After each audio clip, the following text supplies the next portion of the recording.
Alright, I don't know if this camera's still gonna work or not. You guys took a little fall there.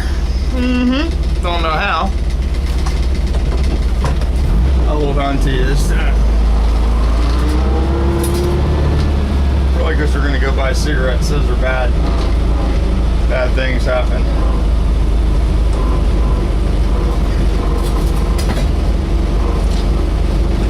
Ooh, there's a bumper that needs to be fixed. A little bumper fixing.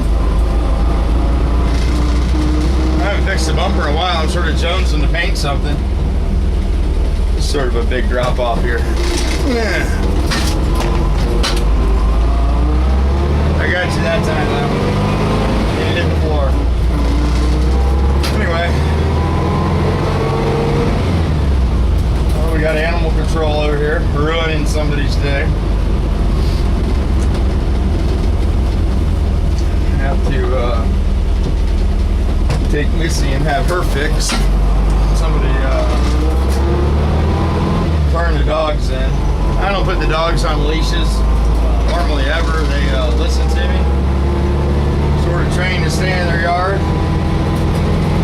But occasionally they get out and they're dogs. And apparently they got out the other night. Ran over to the neighbor's house that isn't very neighborly. And I saw him come over the next morning, and I didn't talk to him. He was just going house to house. And, he turned the dogs into animal control and told them that they run wild all the time. And he had a really nice picture of Missy in their kitchen on their tile floor. Apparently they brought the dog inside and gave it some treats. Did a little photo op with it. I just happened to see the photo when the animal control officer was talking to me, scrolling down through her computer screen. She left it on the picture, and I walked up to the truck. Voila. So anyway, yeah, Missy's not spayed, so she's gonna have to get fixed. And brown dog already is. She just needs some current shots. No money.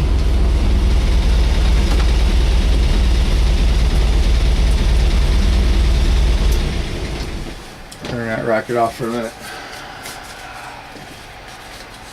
Little drive-up stores. You guys got these little drive-up stores where you live? We used to have farm stores in Miami. You could get some killer ice cream there.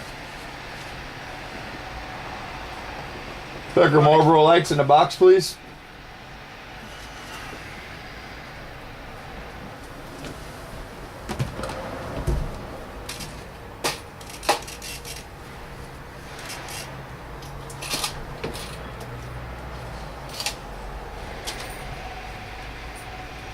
Thank you. Have a great day, man. Nice.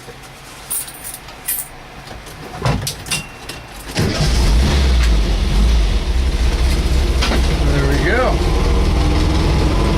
Cigarettes aren't cheap, man.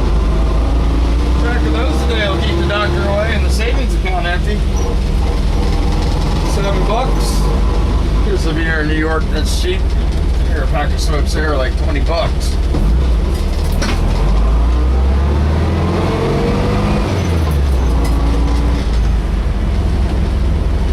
Alrighty, go back to the little garage to get some stuff done today.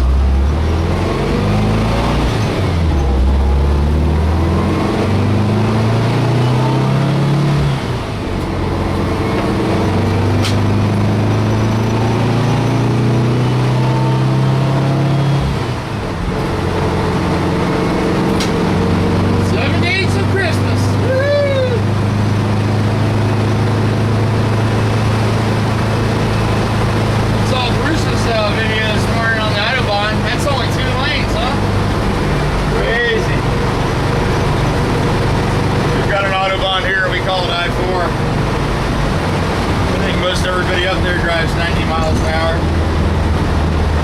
I know the average speed limit in the U.S. on the interstate system has to be over 85. Most of the states that we have in Florida don't even have an inspection. So that's Scary. Look at the blend job on this car going through the intersection. My God. Some terrible paint work. Shiny though. Real splotchy though. Right in the two doors. Looks like somebody probably blended it wrong. Plenty of the stuff you see when you paint cars. So anyway, hope everybody's having a fantastic day. Appreciate everybody commenting and liking the videos.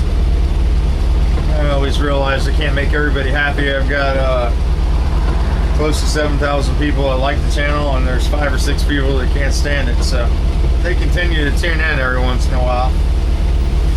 But for all my subscribers and stuff, I don't say thank you enough, because even though I take the time to make the videos and do little projects, you guys take the time to watch them. And if you weren't watching them, it would be a different kind of life for me right now.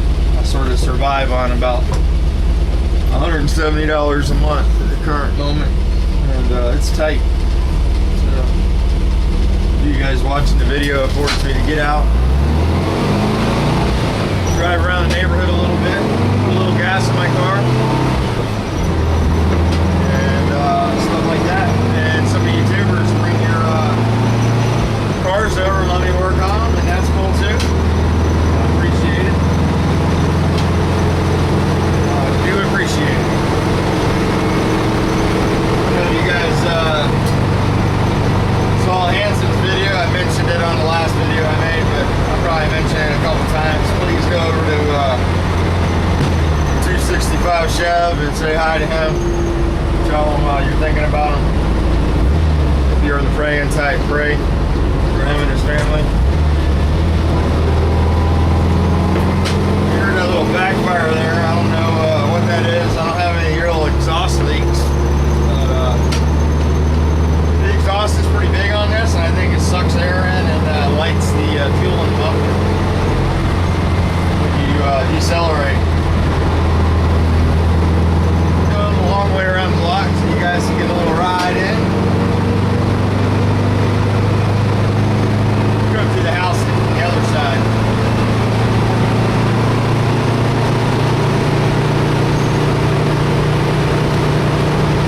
I don't know how this camera shot's gonna work out. I've never used a stand before. I did have it fall over, and Andrea, of course, told me, hey, is that gonna fall over? I'm like, no.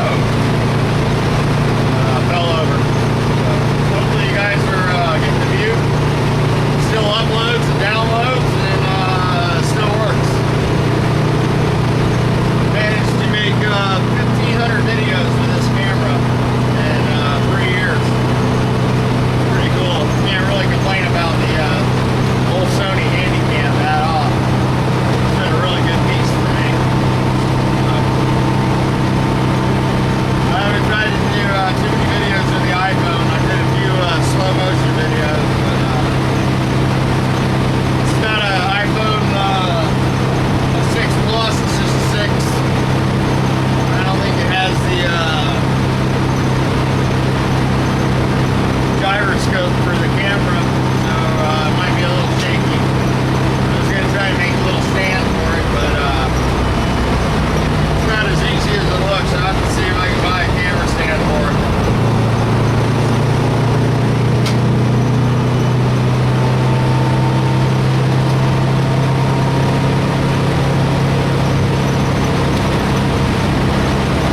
We're running right at 70 here, 4,000 RPM. This motor doesn't scream as hard as the single core did. It seems to be more comfortable. Definitely doesn't get hot, so I like that. I didn't have the cylinder temperature gauge on the single core motor, so I don't know about heat, but I did some serious damage to that engine driving it to South Carolina when the jet came out of it. I drove it for about 60 miles with no transition jet, so it was couldn't get to the main circuit. It was lean, running hot, I'm sure, and it got me home though. So that's actually the motor that we're building now. It was a New Mexican case, and it's line board now.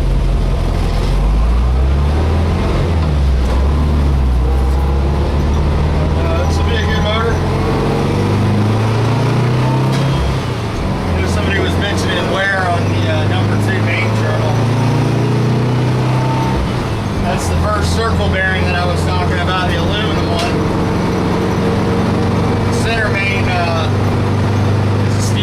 bearing, and you can take that center bearing and move it to the front journal, not the small, front bearing, scout bearing, but the first main bearing, second main bearing.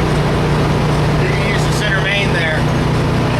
Eliminates that aluminum bearing and gives you a little more stability for the crank. The front two bearings wear because you have the, believe it or not, the fan belt out there falling on the end of the crank. A lot of times if you over tighten the belt or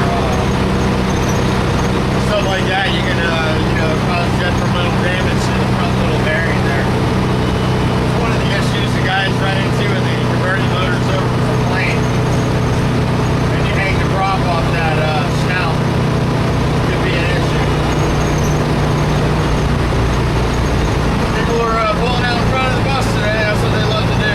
Either pass it or pull out in front of it.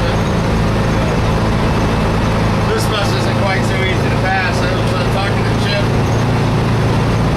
He was asking me if I was going to the shows. I've been going to a few shows. I don't really enter the shows. I like to just go and pass all the show buses on the way home. Either on the trailer or they're driving 50 miles an hour. It's always fun to go by them at 80 with the family in the bus. Like I said, I don't know if I could ever put a stock motor back in this bus because this motor is just so much fun. It's actually what the bus needs to just move,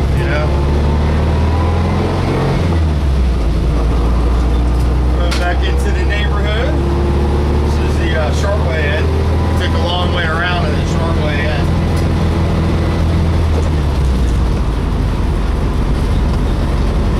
Got Hans and Holly home today. Hans is going in later today and taking his exam. They get off on Thursday for Christmas vacation.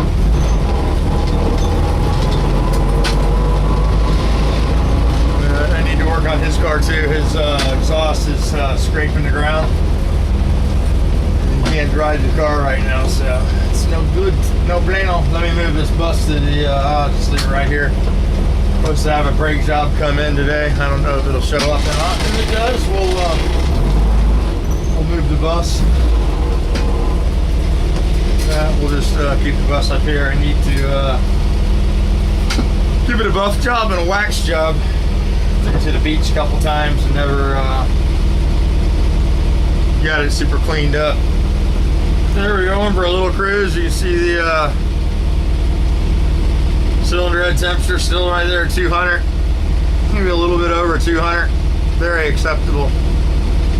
We're just buzzing her 70. So she doesn't get much hotter than that. She stays right about there. So this is a great road trip bus now.